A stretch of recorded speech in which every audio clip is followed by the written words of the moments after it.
Ladies and gentlemen. I'm just kidding.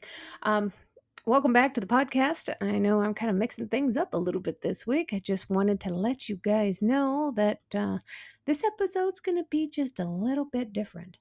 Today's guest is a young lady by the name of Nicole Hanson. Now, Nicole is super sweet. She's fairly young. This is her first book that she's come out with. And this is the first week of December. Can you guess what my theme is for today? I know I don't normally have themes other than, trauma. This episode has nothing to do with trauma, but everything to do with love, obedience, and the side effects of salvation. That's the subtitle to her book. Her book is called First John on Love, Obedience, and the Side Effects of Salvation. Nicole Hanson has written a devotional, and it includes original artwork from her that is absolutely stunning. So the cover itself has a beautiful swan, and we're going to get into that a little bit here to talk about. She's got in her very first page, it's a watercolor painting of the earth. It's beautiful. Then she's got this, just the cutest owl. Oh my gosh. Anyway, we're going to get straight into the episode. I'm going to let Nicole tell you a little bit more about it. And as a special Christmas bonus, no commercials this time. So, welcome to the show, Nicole Hanson. We're recording this in advance, but this is specifically for the Christmas special. So this is super exciting, you guys. You got to meet this young lady. I think you're going to really enjoy this episode. Nicole is a pretty awesome author and artist. She does her own watercolor paintings in the book that I just learned about. And I'm going to let her tell you a little bit more about the book. But before we get into that, just some of the basic questions I always like to start with. Where did you grow up? What was your family life like when you were growing up? I grew up in a Chicago suburb of Illinois called Homewood, and I was homeschooled in those early years up until high school, actually. And I just really loved learning and reading, and a lot of our curriculum when I was in elementary school, and my mom was my teacher, was centered around books. So it is not surprising that I love words this much. That's awesome. So when you did start going to high school, was it just a standard high school? Was it a Christian school? It was the local public high school, and that was Wow. in Lamont, My Illinois. gosh. Was that And a culture shock for you? oh, it was, yes. It was it was strange things that were culture shock, though. I couldn't figure out how to open my locker. Oh, yeah. And I would go to the office and ask for somebody to come help me, and this disgruntled janitor would come by and tell me, "Come on, you've been opening lockers for years. Why is this so hard?" And I would just think to myself, "No, I haven't actually. This is my first year with a locker."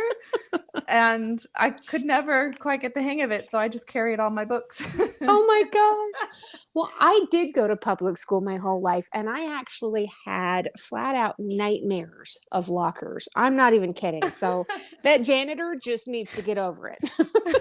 I think he had other things that he wanted to be working on in that moment. Not Yeah, helping the same ninth grader every day. well, it's better than wiping down the toilets for the I ninth time that suppose. day. I suppose.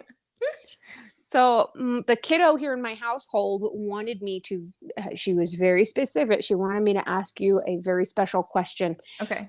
She has all of her own favorites, and she wants to know what your favorite verse of the Bible is and why that's your favorite. Oh my goodness. A favorite verse?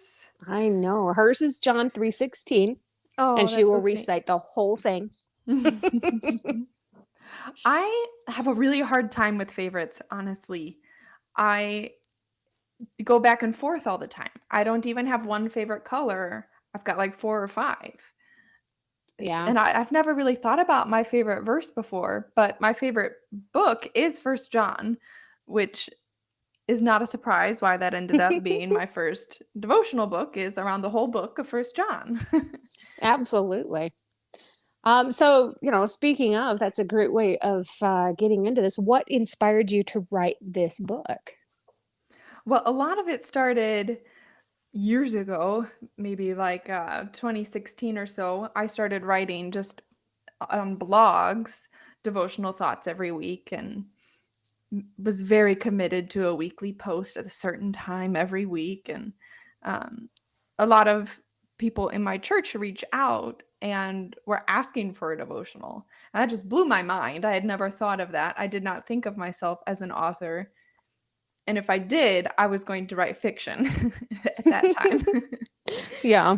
um, so I had that thought in the back of my mind that my writing style and what I was writing about was interesting to people who might want more and would actually pay for it. But it wasn't until last year, 2021, that I really started taking seriously the idea of writing. And I knew that part of God's call on my life was to write devotionals, but I had it in my head that I had to put that off until I was older. Because if I did that, then what would be left for the rest of my life? If I Right. did the thing, this is the thing I know. And then finally I realized, well, you can write more than one devotional, or there might be other next things, but there won't be until you obey in the thing that you know. Yes, absolutely. That is so true. And I just pulled the trigger. I had to get a copy of this book. I got one because, well, for one, I want to read it for myself, but also because I'm going to give it to the kiddo here in the household, and I know Oh, she's going to love this. But I keep looking at the watercolor painting on the cover of this mm. book. It's called First John on Love, Obedience, and Side Effects of Salvation. Oh my gosh, I've experienced all of that. Um, but the artwork is absolutely beautiful. You mentioned on the back of the book that you've been painting since 2018. How long did it take you to create all of this gorgeous artwork that's in this book? The paintings for this book I painted this year, maybe Wow. between like March and July. I was very focused. Yeah, it sounds like it. Yeah. That's amazing. So how did you learn how to paint? Was this just something you started to pick up Mm. on, or did you take classes? Well, it all started because my parents did not treat all of their daughters as the same person. So all of my younger sisters got piano lessons, but they did not give me piano lessons. And for years I was very jealous about this and why can they all play the piano and I cannot? And then I realized that my parents had gotten drawing lessons for me. I was like, "Oh wow, they were like paying attention to what was Wow. different in all of us and saw that I was always drawing and doodling and creating." And so I had drawing lessons as a child, and I took painting classes in high school. And when I got married in 2018, our apartment was carpeted, and I'm a very sloppy painter. And I knew that we would not get our deposit back if I painted with the acrylics that would stain. And so I was like, well, I have some old watercolors. If I use watercolors, those sound like they will make less of a mess on the carpet. So I will paint with those. And so that is the true story of how I started painting with watercolors. That's And awesome. I've loved the journey. It's different from acrylics, but there's enough of the foundations that are the same. And Right. And people keep telling me that, but I'm still terrified of watercolors because I remember how bad I was at watercolors when I was a kid. I'm all right with the acrylics, but that's because I have a canvas standing up in front of me. I think oh, what intimidates me with the watercolor is having to look down at it and leave the paper flat. you know what? I just saw somebody, maybe on social media, I saw a video, but somebody was painting with watercolors on an easel. And I Oh, was like, how? How are you yeah. making this work? Why is this working for you? Why is everything not pooling at the bottom? And that made me wonder if I just use more water than I really need to in my Oh, watercolors. that could be. Maybe I was too. I don't know. It's been a I'm long still time going since to I've done paint flat though. it. So is your husband as much into devotionals as you are? Has he always been the same? I don't know that he's much of a devotional reader. He's more just scripture, or like the YouVersion app has like the daily readings and things in there. So he does those devotions more. Oh, very cool. Very cool. And how'd you guys meet? We met on christianmingle.com. Oh, I hear so many success stories through that website. I love it. We are That's really cool. thankful for it. Yeah, absolutely.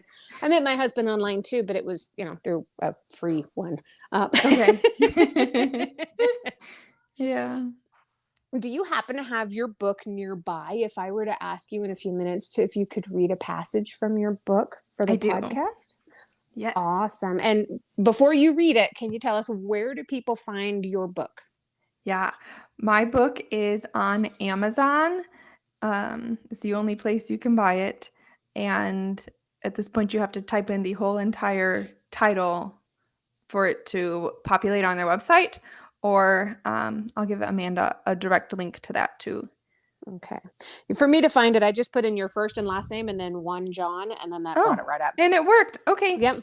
I've It was had people telling me they beautiful. can't find it. So I wanted to, Oh, yeah. I I will don't make sure that know. in the description of the podcast and on all my social medias and all that stuff, I will make sure that I give links to this because I think this is the perfect last minute stocking stuffer for people that are Mm. needing stuff. Which is why I wanted this to kind of be the Christmas special and have this be like the perfect way to kick off December and really, kind of drive the point home to remind people of what Christmas is actually about. Mm. Yeah. Yeah. Awesome. All right. So, what part did you want to read for us? I'm going to let you take it away. Yeah. I'll read from day 3, and I'll read that whole day's devotional actually. It's called On Joy in Fellowship, and the painting is of a strawberry. This is 1 John chapter 1 verses 1 through 4 in the New Living Translation. We proclaim to you the one who existed from the beginning, whom we have heard and seen. We saw him with our own eyes and touched him with our own hands. He is the word of life. This one, who is life itself, was revealed to us, and we have seen him. And now we testify and proclaim to you that he is the one who is eternal life. He was with the Father, and then he was revealed to us. We proclaim to you what we ourselves have actually seen and heard, so that you may have fellowship with us. And our fellowship is with the Father and with his Son, Jesus Christ. We are writing these things to you so that you may fully share our joy. John's joy comes from fellowship with Jesus. It's the fruit of his relationship with God. It reminds me of what Jesus taught about abiding, which John recorded in John 15, 1 through 17. Verses 10 through 11 read, I skipped ahead. We remain in him, he says, when we obey his commands. When you obey my commandments, you remain in my love, just as I obey my Father's commands and remain in his love. I have told you these things so that you will be filled with my joy. Yes, your joy will overflow. John 15, 10 through 11. Jesus explains that he is the vine, we are the branches, and that only when we are connected to him can we bear any fruit. When we become disconnected from Jesus, we can no longer bear fruit or evidence of our relationship with Jesus. One way to know that a strawberry plant is a strawberry plant is to look at the berries. Strawberries confirm it's a strawberry plant. The fruit of the fellowship with God and his Son, Jesus Christ, is joy. It's no use trying to go out and become a more joyful person or gluing strawberries onto a strawberry plant. Real joy, the kind born out of a relationship with God, is a side effect. That said, here are some practices rooted in a relationship with God that have helped me nurture joy. A gratitude journal where I reflect on the things God has done day by day and trace them back to God rather than coincidence. Unrushed time with God in the Bible, reading and prayer, where I give myself time to enjoy the relationship rather than check quiet time off of a to-do list. Listening to God-centered music while at work and around the house, continually turning my attention to God and what kind of a person he is and what he has done. Each of these are a way of digging deeper into fellowship with God and experiencing more joy. What practices, rooted in a relationship with God, help you nurture joy? Whom will you tell about this joyful relationship so that they too may share in your joy? This is awesome. This is really cool. I can see how this can be really helpful to the people that are going through hard times, especially. Sometimes it's hard to remember that we still need to thank God for who He is and for the good stuff Mm. that He brings into our life when we're going through our struggles and stuff. That was Oh, great. it's very not natural to Right. think about those things when the world is crumbling. Yeah. Yep, absolutely. And a lot of people who listen to my podcast are people who have experienced their worlds Mhm. crumbling and they don't know which way to turn. I Mhm. I am so happy that you're on my podcast. This is just awesome. Oh man. And I love the strawberry analogy of, you wouldn't glue the strawberry onto the plant. Mm. That was Yeah. cool. That was so sweet. And it's also my favorite fruit. Okay. The kiddo, not so much. She doesn't like berries of any kind, but she'll get over it. Really? She loves the way Is they she a look. vegetable person? She loves vegetables. Oh my gosh. I have met Broccoli a is one of her lot of favorites. people that just are not fruit people. They like vegetables, and that surprises me. Yeah, it definitely I does just me have too. too much of a sweet tooth, I guess. And that's what she says every time I offer her something. She's like, "No, thank you. That's too sweet for me." Oh, wow. Strawberries, berries of any kind, syrup on Mhm. her waffles or pancakes. She Mm. loves waffles. But yeah, no, that's too sweet. She's awesome Well, though. I'll take all of her sweets. Yeah, you have to fight me for them. Oh, I guess you can have dibs. Yeah, she's a pretty special kiddo. Mm. So there's always just one more question that I like to ask people before I let them go. And it's just kind of a fun get to know you question. Mm. What is one thing that you love about yourself that is not related to your physical appearance? Hmm. I love how much I love to research and learn things. I just like digging deeper and finding more information, and especially like in things around scripture, books from the library, commentaries, and all kinds of things to go deeper, learn more. That's awesome. So, and I lied. I'm not going to let you go yet. Do you have plans? You said that you kind of always wanted to write. Do you have plans to create more books in the future that we can be watching out for? I do. I'm working on another book right now that will be focusing on what God says He is faithful to do and what we do with that. So the idea is kind of coming from affirmations, but I wanted to give myself God formations, like what is true about God that I need to keep front of mind every day and live more into those things. And rather than trust God ambiguously, know specifically what I am trusting God for or what He is faithful to do. So I'm excited about That's that one. awesome. Yeah, Yeah. absolutely. And you mentioned earlier that you thought that you might write some nonfiction someday. Do you still have plans for that too, eventually? The fiction I've written is a lot of it's really old, and I don't think that it will ever see the light of day. Sometimes I go back to a fun idea I had. I don't know if it will ever actually be a book, but I've tried rewriting the story of David from the Bible Oh, in like a fantasy land. So the Israelites are elves, the Philistines are um, ogres, like different things like that, oh, that's cool. I and would try to retell that absolutely read story. that.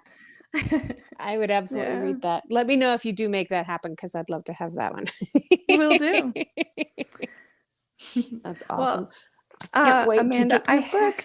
yeah, I have a gift for listeners too, if they're interested. Absolutely. And what would your gift be? So I wrote a little PDF that helps people take a visual cue maybe it's a painting or maybe it's like a seashell that you have on your countertop or something that will help bring back to mind biblical truth if you set up that connection. And so that's a PDF that walks people through how to do that.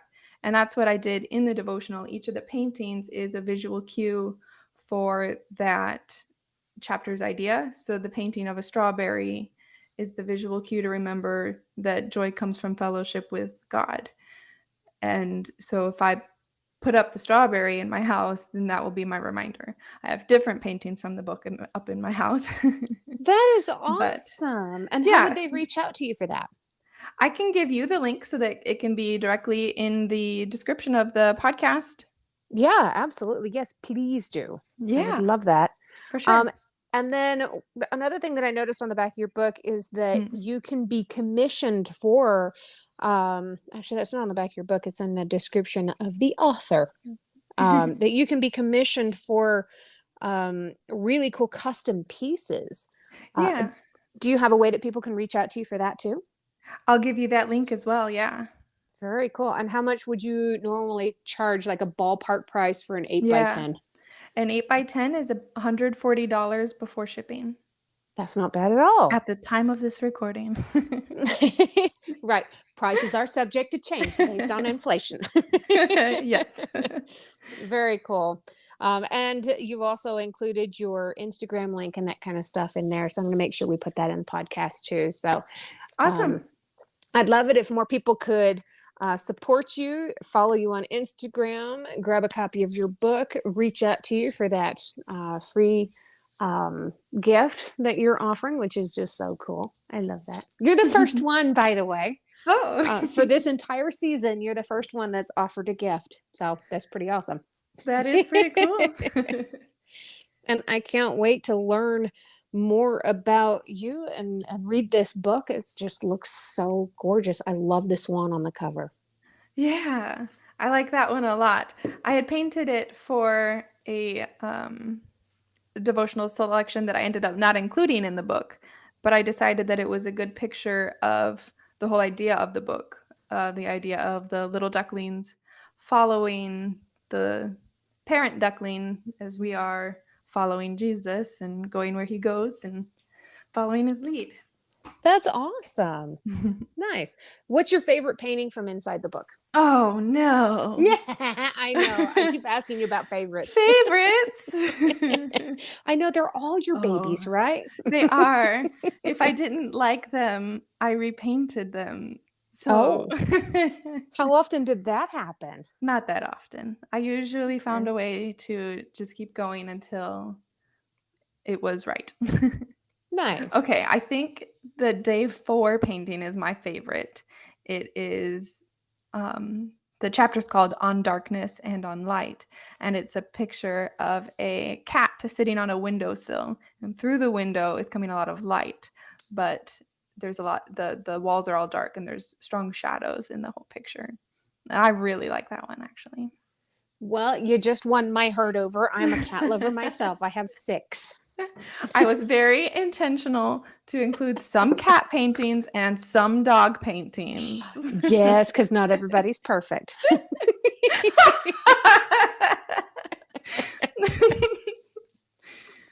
I know I'm terrible. Sorry. I had a guest in my house this morning, and I didn't know until she was sitting down and relaxing that she was not a fan of cats. She's kind of Oh scared of them. And I no. had one of my cats try to climb right up in her lap. It was hilarious. Oh no, it's hilarious. She kind of squealed a little. She's like, Oh I'll my be all right. goodness. I'll be okay. Oh my goodness. So did the cats stay out while your guest was over, or did you Oh no. Oh collect no. them into a room?